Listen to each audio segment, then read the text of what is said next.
Okay. Anybody have any homework questions? Yeah. Yes. Yes.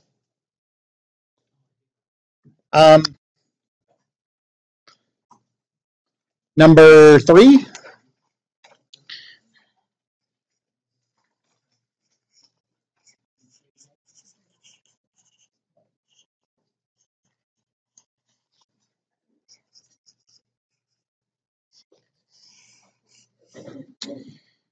Okay, so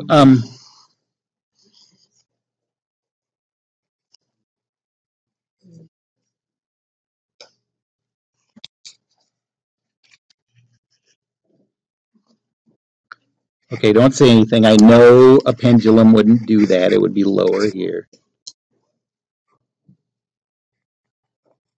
You didn't. It's hilarious. I'm like, like when a little kid is just like going out of their mind before they like fall asleep leaning over a chair. That's how I am by this time of the night. Okay, so what does it say the distances are between these? Okay. And how long between each position? Okay. And it starts where I have the solid one, right, and goes all the way to the other side and then back to the middle. Is that right? Okay. So I'm going to first draw I'm going to draw the overall motion.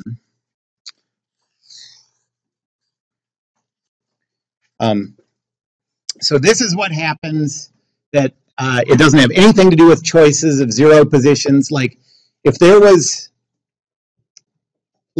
nobody to choose a zero position, zero time, positive direction, like would the pendulum still exist? Like yes, it would to us. It doesn't care about our choices, our physics choices. It's still going to do the same thing, whether we're there or not. So it starts over here. Oh, I'm going to draw these.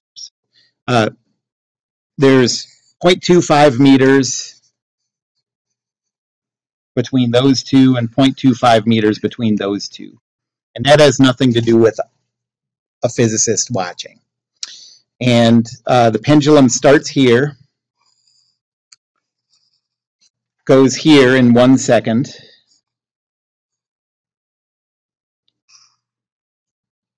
goes here in another second, and then back to here in another second. So this entire diagram happens before you decide what's going to be the zero position, positive direction, and zero time. And what does it say? Does it say, so usually A,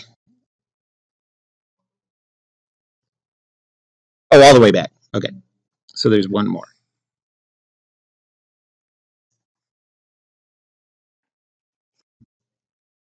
Okay, so I'm guessing for A, zero position is here and the positive direction is that way, right? And then zero time is when it's at that instant. What? Okay. I've done these before. Oh, okay. But positive is going to the right. Did you make like a cat rawr noise? Oh, I thought you were like, meow.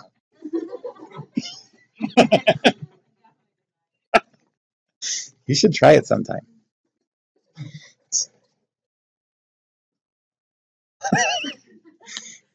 Okay, so now the zero position is here, so I'm going to label this point. And the positive direction is this way.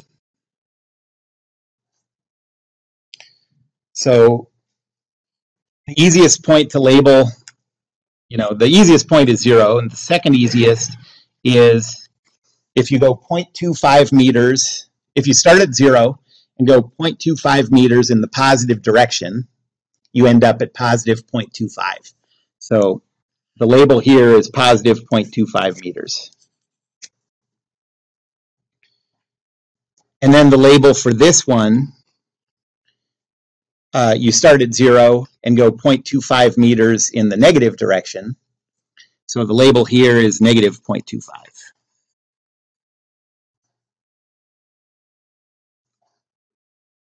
Any questions about those position labels? And now I'm going to label the times. I guess I'll do those in a different color, blue. So if 0 time is when it's released at this starting point, then the time label at that instant is 0. That's what we're calling time equals 0. And then 1 second later than 0 gives us the time label here. So that has to be 1 second. 1 second later than 1 second is 2 seconds. 1 second later than 2 seconds is 3 seconds. And 1 second later than 3 seconds is 4 seconds. So there are 1, 2, 3, 4, 5 total instants. And now we have labels for all of them, time labels and position labels. And so now these just give us coordinates. So, instant 1, 2, 3, 4, and 5. I'm just going to read off these coordinates. So the first instant has a time value of 0 and a position value of negative 0.25.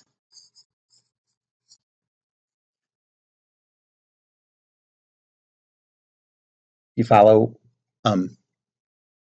So this is the first time I've written it this way with the coordinates. But the idea is you're just reading off, now that you've done the hard part and written the position and time labels, now you're just reading off those pairs of labels at each one of these instants. So that's the first one. The second one has a time of 1 second and a position of 0. The third one over here has a time of 2 seconds and a position of positive 0.25. The fourth one has a time of 3 seconds and a position of 0. And then the fifth one has a time of 4 seconds and a position of negative 0.25.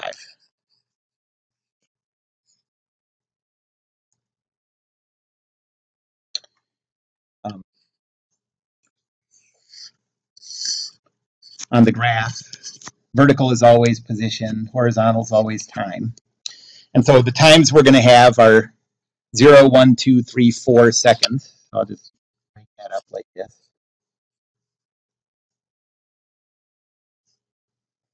And the positions are 0, negative 0.25 meters, and positive 0.25 meters. And now I'm just plotting these points and just drawing a line between them. So the point 0, negative 0.25 is this. 1, 0 is this. 2, positive 0.25 is this. 3, 0 is this.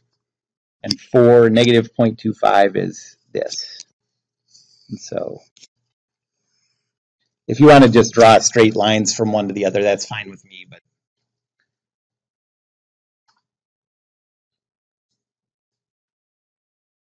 any questions about that? And then is there another, like some other parts where you choose a different 0 position? Okay, so let's do that. I'm going to use the same picture I used before.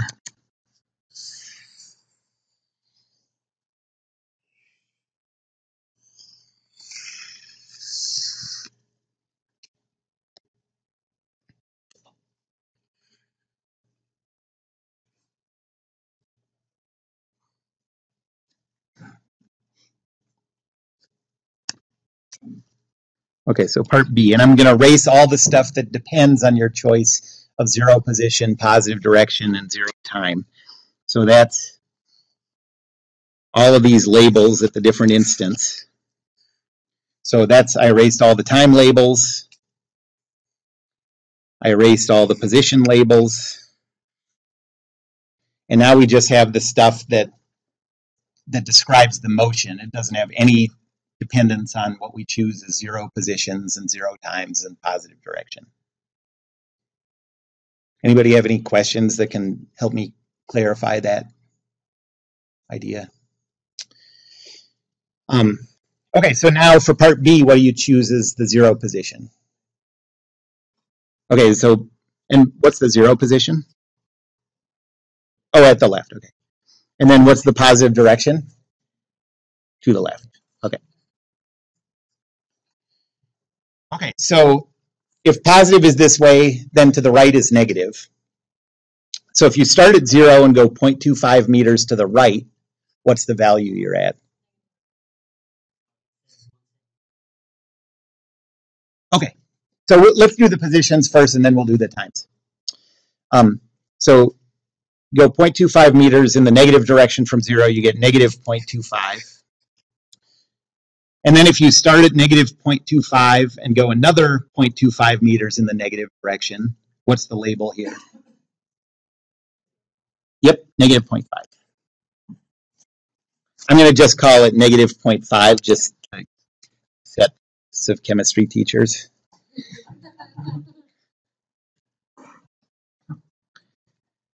And then, so now we're done with all the position labels. What is it? When does it say is the zero position? 1 second before the motion starts? Okay. So it takes 1 second from our zero time to this instant represented by this first dot. Okay.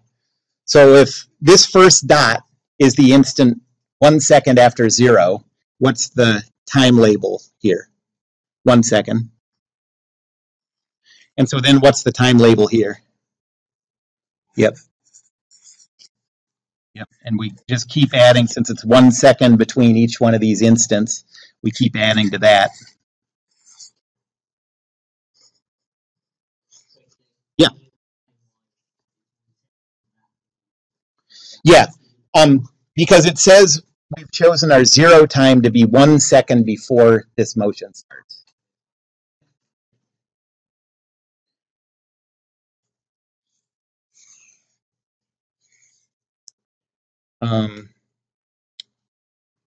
So now the positions that matter are 0, negative 0.25, and negative 0.5.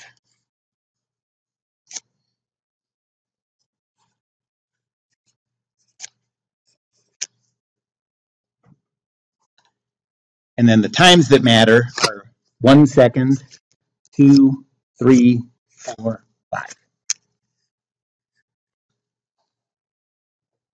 And I guess I'll just list out those, yeah, and just write it out as coordinates.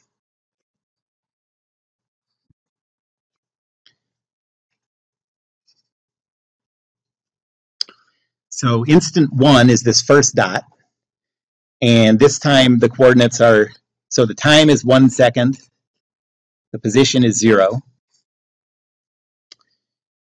The second instant, the time is 2, and the position is negative 0.25. The third one, the time is 3, and the position is negative 0.5. The fourth one is 4, negative 0.25. And the fifth one is 5, 0.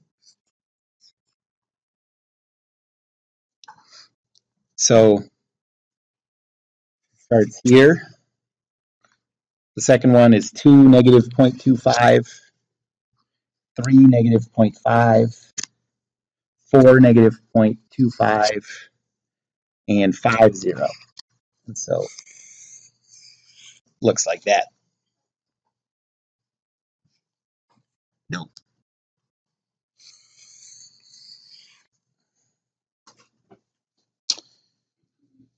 And so compared to part A, it's shifted horizontally because we have a new time equals 0.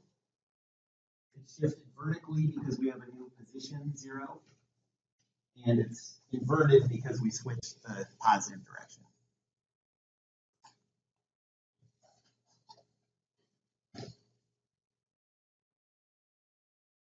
Any other questions about that one?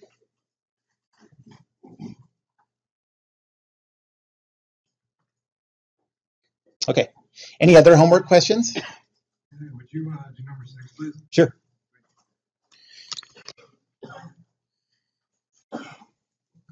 That's the one. Okay. Oh, I thought. Thanks. Yes. That's easier. Number 6. Okay, so unit conversions. A rock is thrown into the air from a height of 1.5 meters.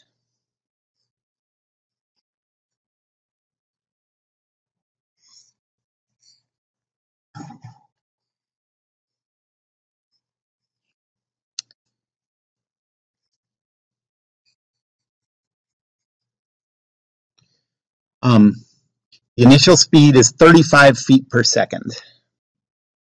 And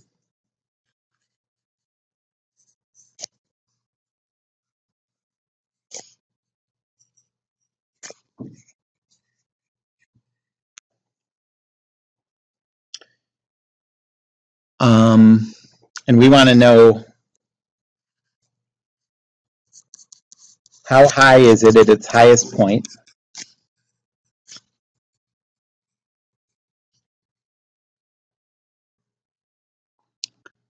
How long does it take to hit the ground?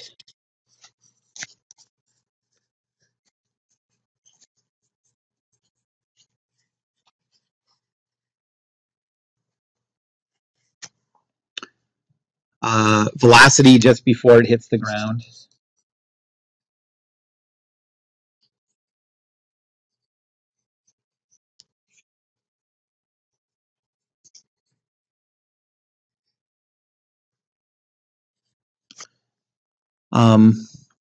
The displacement from where it's thrown to the high point.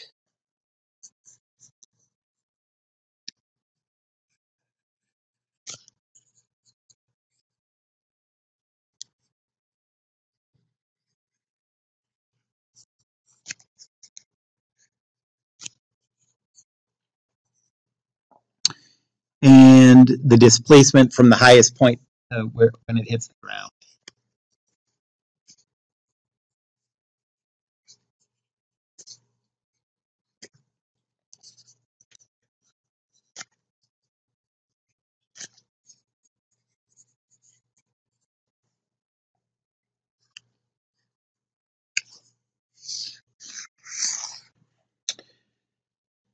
The first thing we have to do is make those 4 choices. Time equals 0, time final, position equals 0, and positive direction. All right. So for part A, let's think of these as all separate. What do we want to choose as time equals 0? Yeah. So it's the instant that it's released. And what do we want to choose as time final? For part A, we're trying to find the high point. So later we'll use that. But for part A, it's going to be the instant it reaches its highest point.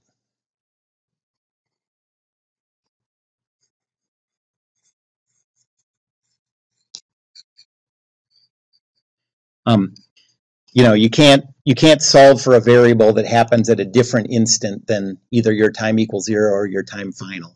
So if we're trying to find something out about when it reaches its highest point, then that has to be one of our instants. Okay. Position equals 0. I'm going to choose on the ground beneath the release point.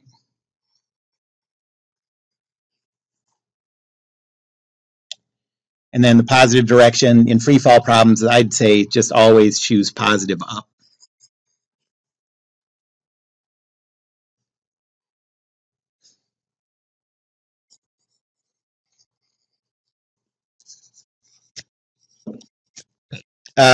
Do we know? Yes.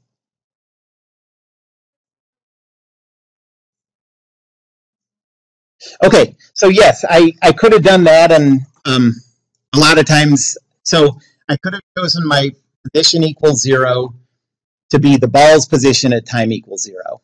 And that would have made, if you do that, it always makes P initial equal to 0. And that's like sort of a nice thing. For any kind of free fall problems, there's always a lot of questions about how high it is at the highest point, how high is the thing dropped from, and that's always reference to the ground or something at the bottom. And so I guess that's probably why I've ended up choosing position equals 0 to be at the ground. But you know, if you made that choice, you could still do this problem perfectly well. You know.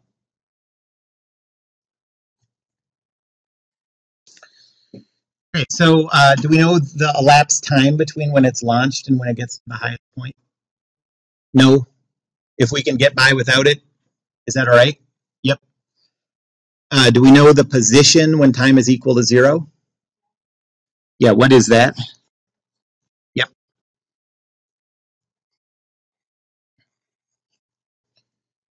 Do we know P final? No, that's what we're trying to find. Do we know V initial? Yeah, we have to calculate that, but V initial is whatever this is converted. And we did that with 45, didn't we, before? Okay. 10.668 meters per second.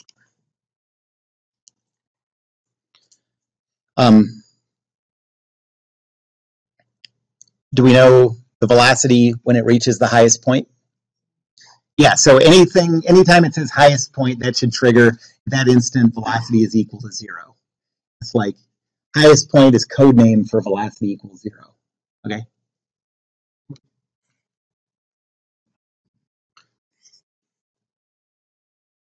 And do we know the acceleration?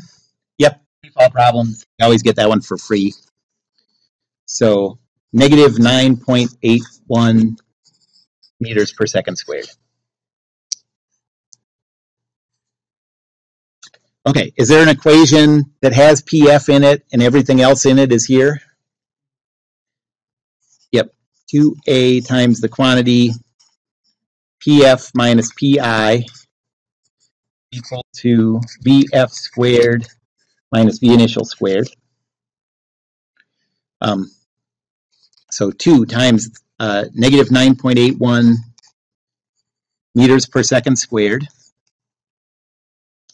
times the quantity PF minus 1.5 meters is equal to 0 squared minus 10.668 meters per second squared.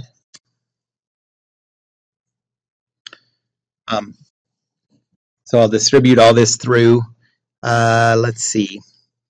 We have negative 19.62 meters per second squared times PF.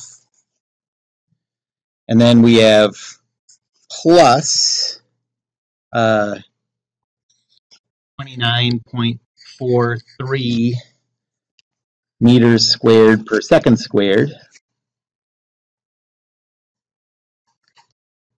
is equal to, what's 10.668 squared?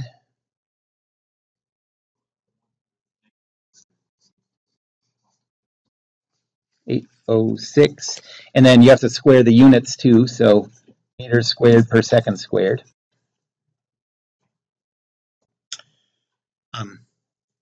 And then, so we get negative 19.62 meters per second squared times P final is equal to, what do you get if you subtract 29.43 from negative 113? Negative 143.236, and the units are meters squared per second squared. And then P final is 143.236 meters times meters over seconds times seconds, that's negative, divided by negative 19.62 with the meters in the denominator, seconds times seconds in the numerator. All the seconds cancel. All but one of the meters cancels, so our units are going to be meters, and that's what we want if we're looking for a position, so the units worked out. The negatives cancel, so we're going to get a positive value, which is what we'd expect. We're looking for the highest point, so it's going to be, in the it's going to be up, which is positive for us. And what do you get if you divide that? 7.301 meters.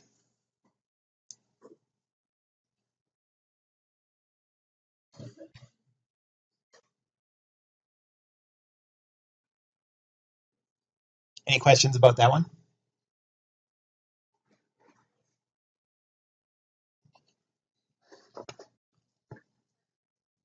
So now for part B, we want to know how long does it take for the rock to hit the ground. So now when we think about these things, a lot of times when you go from one part of a problem to another one, you can keep your choices the same. But for this one, we're going to have to change at least one thing.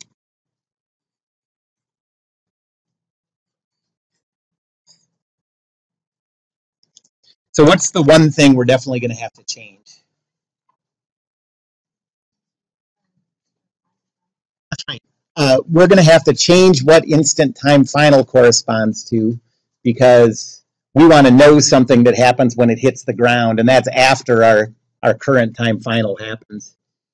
So this is going to be when the instant it hits the ground.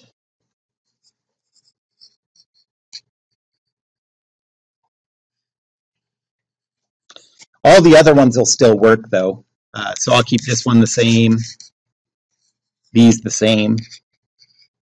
By the way, you could make your time equal 0 when it's at the high point.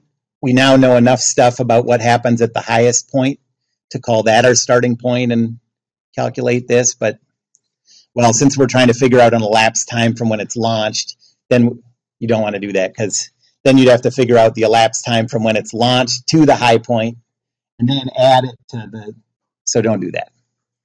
So we'll keep time equals 0 the same, and that way when we calculate time final, that's going to be the elapsed time we want. Okay.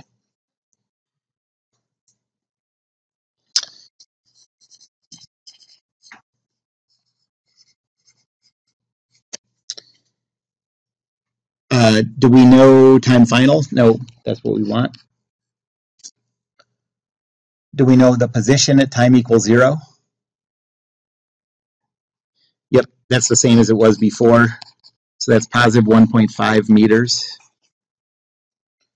Do we know the position at time final? 0, yep. So, just like when you see something about the highest point, you're looking for the velocity equals 0. When you see something about hitting the ground, you're looking for whatever position the ground is at. And I guess this is why I chose position equals 0 to be at the ground, because then that's a nice simple number. That's always just setting position equal to be 0. Do we know the velocity when time is equal to 0? You know how you know that we know that? Because I was already writing the variable over here. But that, you can't use that method on a test. So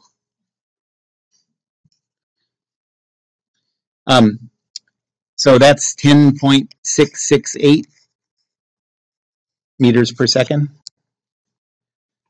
Do we know V final?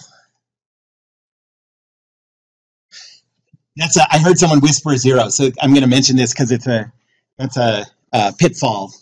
Easy to make that mistake because you think like when the thing hits the ground stops it, right? That makes sense. But once it touches the ground, it's not in free fall anymore, so these equations don't work. So what we're always calculating is we're not really thinking about the instant it hits the ground, even though I write that, I guess just to save time or whatever. We're really talking about the instant right before it hits the ground. And at that instant, it's still moving down. You know what I mean? It has a big velocity downward.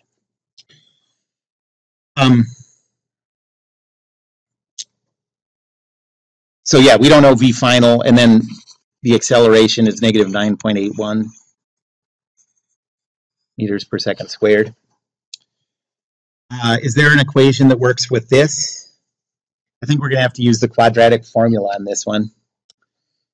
There had to be a first time for us to use it. It's going to come up a bunch. So we'll use the equation that says P final is equal to P initial plus V initial times time final plus 1/2 A times time final squared. I'll always write the quadratic formula on the test if you need to use it, but you just need to know how to plug stuff in and use it. And actually, if you have a TI like graphing calculator, and you come to office hours sometime, I'll program it in there, and then you don't even have to enter it in. It's a good reason to go to office hours.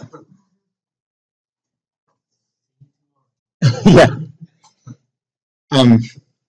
So plug into this equation, you get 0 is equal to 1.5 meters.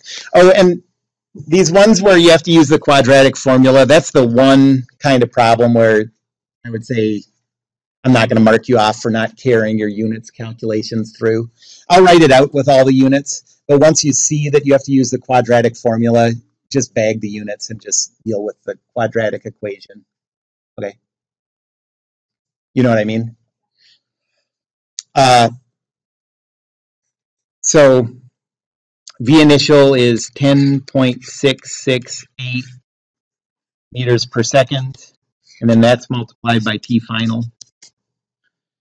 And then 1/2 times negative 9.81 is minus 4.905 meters per second squared, and then times TS squared. Okay, so when do you have to use the quadratic formula, and when can you get away with an easy factoring problem or just using the square root? The answer is if you have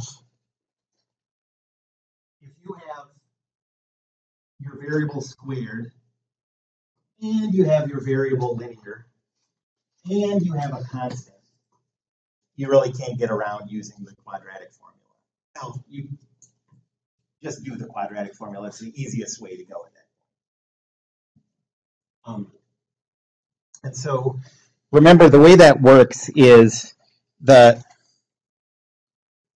okay, so it has a t squared, tf squared, a tf, and a constant. Check, check, check.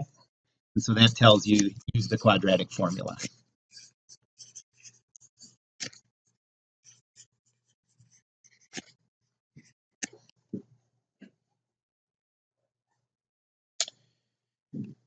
And now that we know we're going to use the quadratic formula, the good news is we can forget about the units now. So 0 is equal to 1.5 plus 10.668 times time final minus 4.905 times time final squared.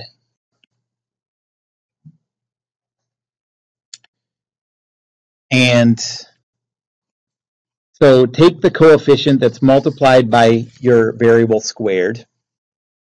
That's your A. The coefficient multiplied by your linear variable is B. And your constant is C.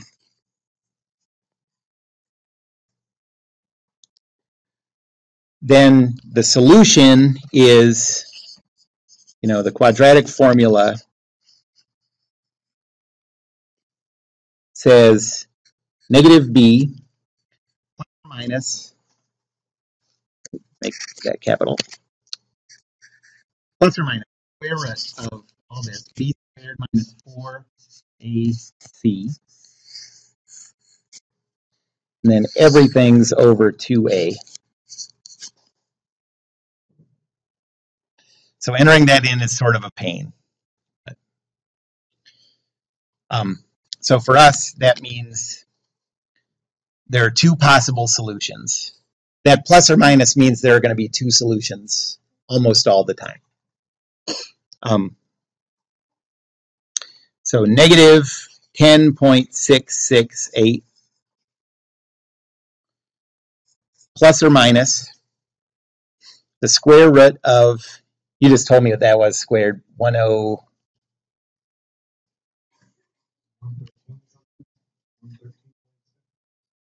113.806.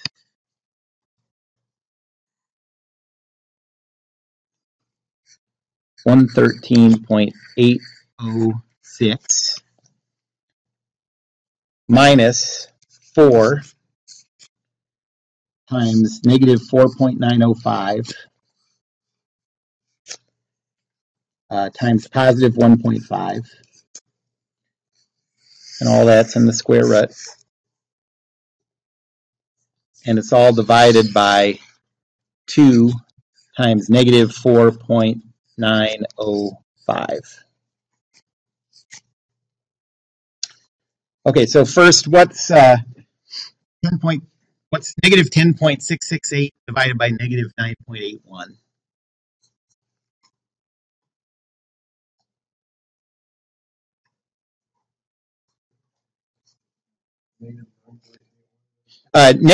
So just for the first part, we're going to divide negative 10.668 by negative 9.81.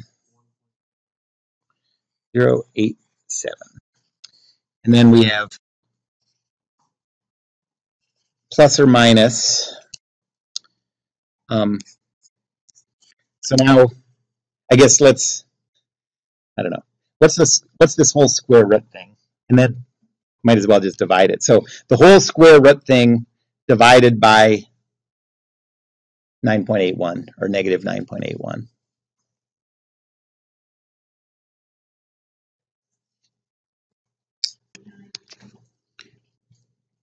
Okay, so negative 1.1299. 219, call that 220. Okay, well, plus or minus a negative is the same as plus or minus a positive, so that's just for understanding purposes, that's what we have. That's two solutions. So what do you get if you take 1.087 and subtract 1.220? In a way, it really doesn't matter because it's negative. And we're looking for a time, so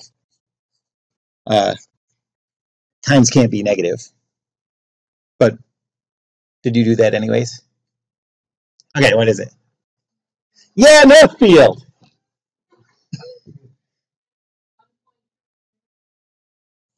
Negative, wait, 0.133?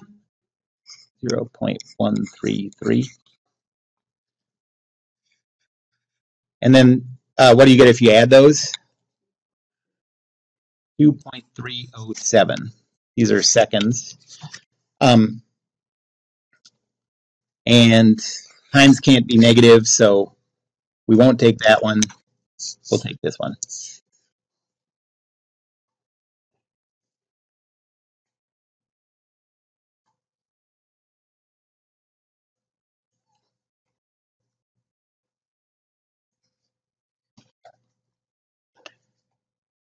Any questions about that part?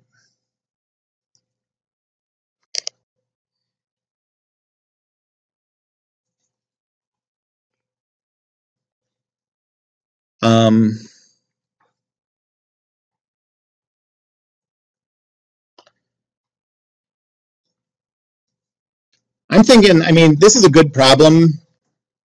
I was just going to do example problems today anyways. If it's all right with everyone, I'm just going to keep going with these, and I think this is as good a preparation as any other problems.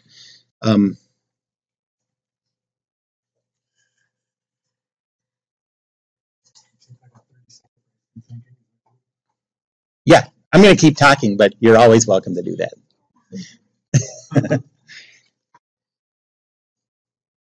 Okay, so C, now we're trying to figure out the, we just figured the elapsed time. Now we're trying to figure out the velocity at the right at the instant before it hits the ground. So we can keep all these things the same. Time equals 0 is the same. Time final is the same. Position equals 0 is the same. Positive direction is the same.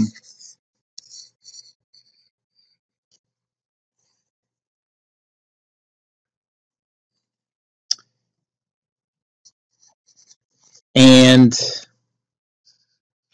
if all of your four things are the same, that means that everything you knew before is the same. Go home and think about that one. So we know all this, and now we also know time final because we just calculated that in part B.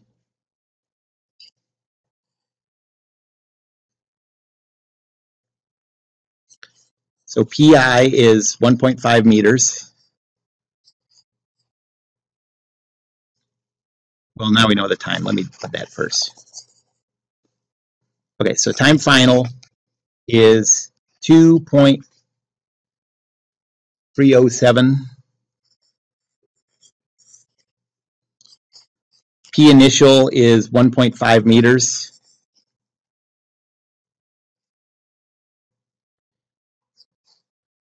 P final is 0.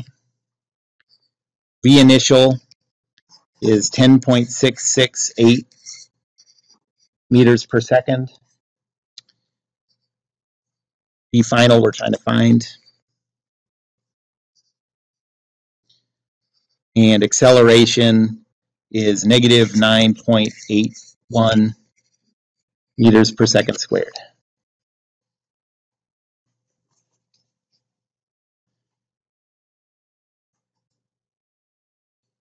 Is there an equation that we can use with this? There are actually two. One is V final is equal to V initial plus ATF. And the other one is 2A times quantity PF minus PI equals blah, blah, blah. We're going to take this one because it's the simplest one. So if you can ever use that one, it just saves you some time. So V final is equal to 10.668 meters per second minus 9.81 meters per second squared times 2.307 seconds.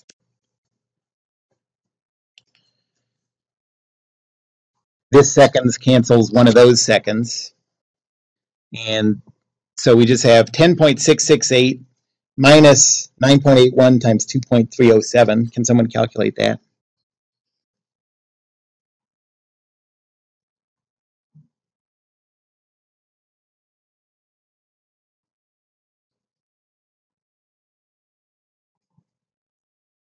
It's like minus 11.964. So negative 11.964 meters per second. Now, when you're solving for a time, you can never really use the, well, if you ever get a negative time, you know what went wrong.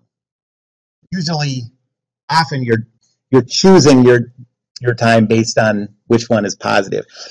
But in this case, we solved and got an answer that was negative. Does it make sense that the final velocity would be negative right before it hits the ground?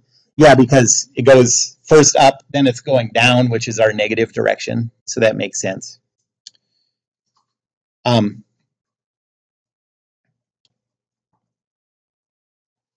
Here's sort of a cool fact that you can also use to troubleshoot.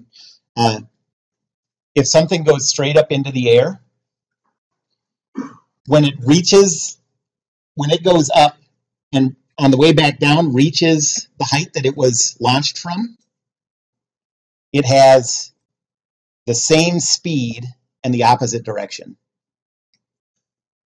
So in this case, that means that this thing, when it reached this height, that red height, its velocity was negative 10.68 meters per second. And it's always true of an object that's going straight up into the air. When it reaches that same level on the way back down, the speed is the same and the direction is opposite. And that gives you a good idea of why it's dangerous to shoot guns into the air on New Year's. Well, bullets have to deal with a lot of air resistance because they're going really, really fast. But still, a bullet on the way back down is going super, super fast. And if you did it in a vacuum, you'd have to have a big vacuum chamber. But when it came back down, it would be going exactly as fast when it hit the ground or when it got to your gun level as it was when you shot it.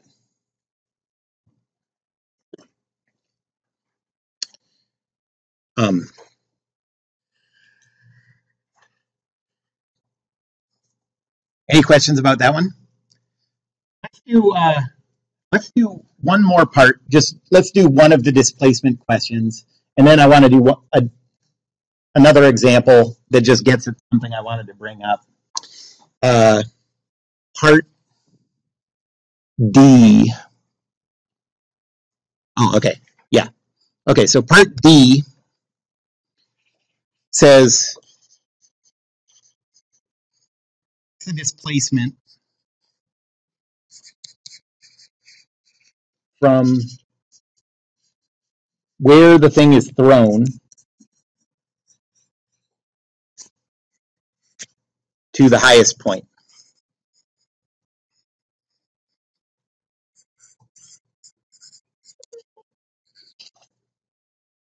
No, let's do both of them. They're quick.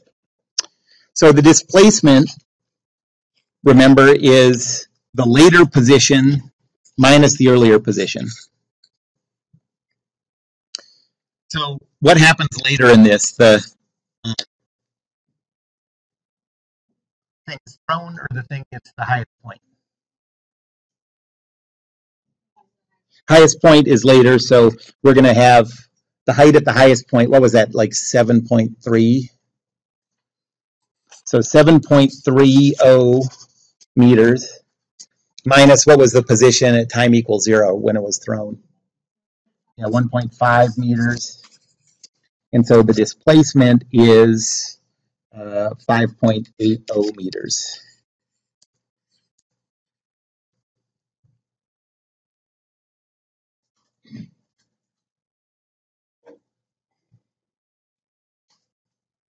Want to know a little story about 5.80 meters?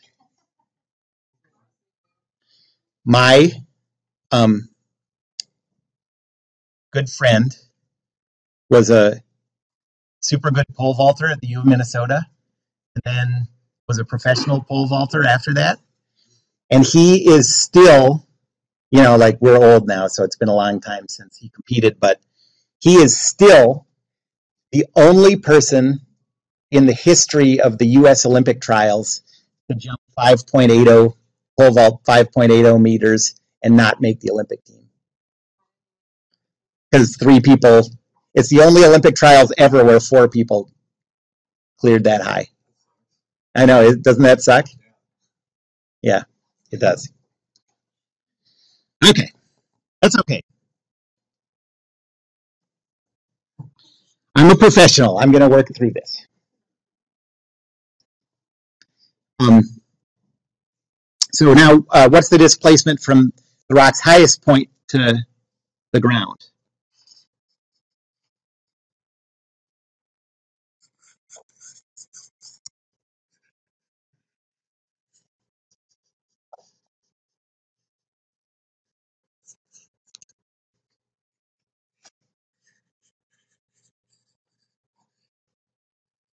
Okay, so the displacement is the later position minus the earlier position. So the later position this time is when the rock hits the ground. And what's the position on the ground? 0. The earlier is 7.30 meters. And so the displacement is negative 7.30 meters. And what does that negative mean for the displacement? It just means over that interval of time, the net direction that the thing moved was in the negative direction, which was down. So over that time, it went down. Yes. So if we would have picked a different 0 position and a different positive direction for displacement, we would have gotten still a magnitude of 7.3, but we would have gotten positive. So these numbers don't mean anything without referencing them to your choices. Yeah. Okay. One more thing I wanted to say was, did we do the problem of trying to figure out how high a bridge was last time? Oh, we did? Oh, bungee. Okay. So this is a different one I want to do. Let's not go through the whole question, but I just want to point this one thing out. So let's say that you want to know how tall the Franklin Bridge is. That's in Minneapolis. Oh, yeah, it's tall. Say you want to know how tall it is. Okay. And you don't have a tape measure that long, but you have a big rock and a stopwatch. Okay, the big rock is the dangerous part of this. Be very careful if you use this method, because there are boats going under. And I know this would get traced back to me via my YouTube channel. That's where the videos are.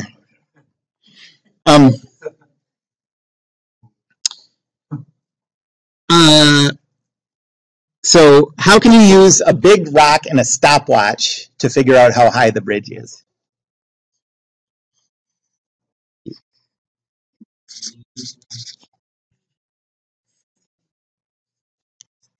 Why does it have to be a big rock, first of all? Couldn't you just do it like a... Well, that's true, but that wasn't what I was going to say. Air resistance, yes, because that's right.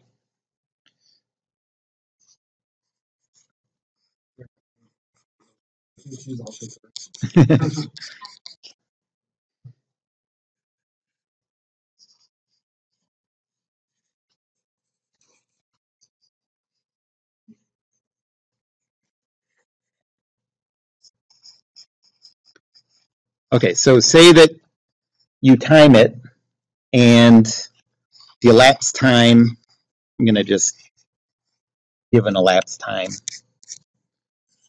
So let's say elapsed time is, how long do you think it would take? 2 seconds. 45 seconds? No. Something could fall like a mile in 45 seconds. Let's say 2 seconds because the math is easy. Okay. So first, let's choose our 4 things.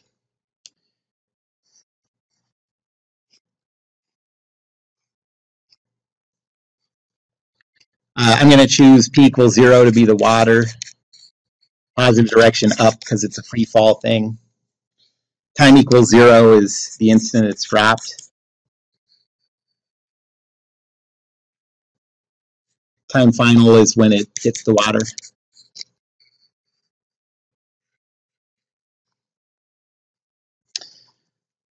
And then let's think about what we know and what we want.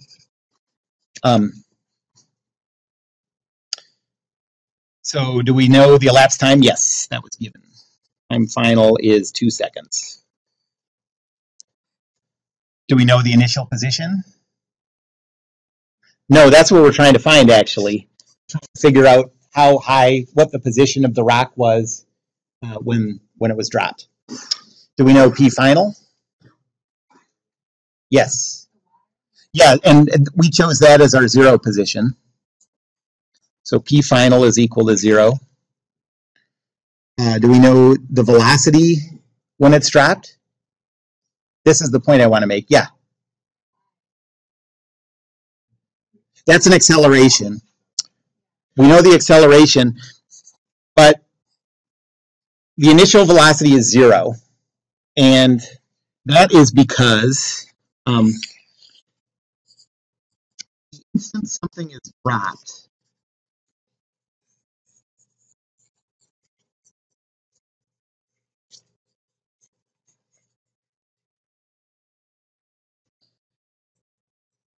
its velocity is the velocity of whatever it's dropped from.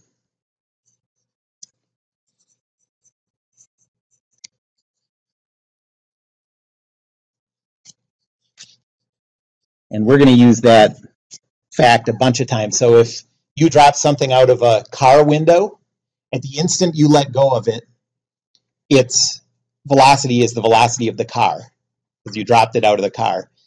And if you drop something off a bridge, at the instant you let go of it, its velocity is the velocity of the bridge, which is 0 if it's a good bridge. Even a pretty mediocre bridge. Yeah.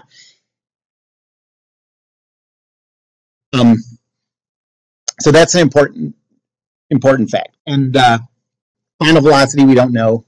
We don't care. Acceleration, it's free fall, so negative 9.81 meters per second squared.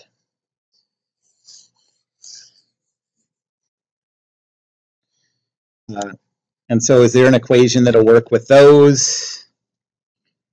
Yes, P final is equal to P initial plus V initial times time final plus 1/2 a PF squared.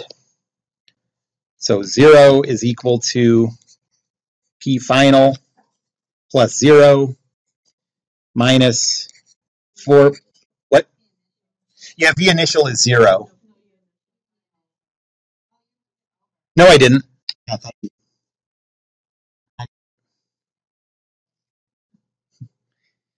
4.905 meters per second squared times time final squared. And so we know time final. We're given that. So 2 seconds squared.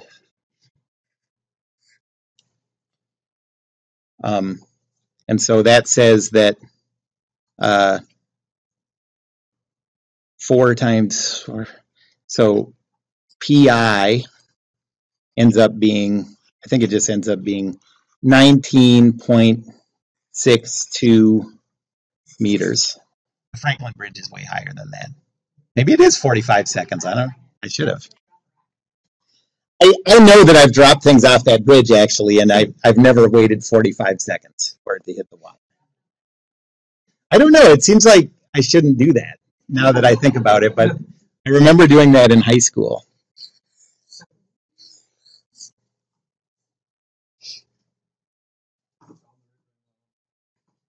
Yeah, better than the other bridge. Any questions about that one? Well, so if you rearrange and solve, I think that's what you'll get. If you square 2,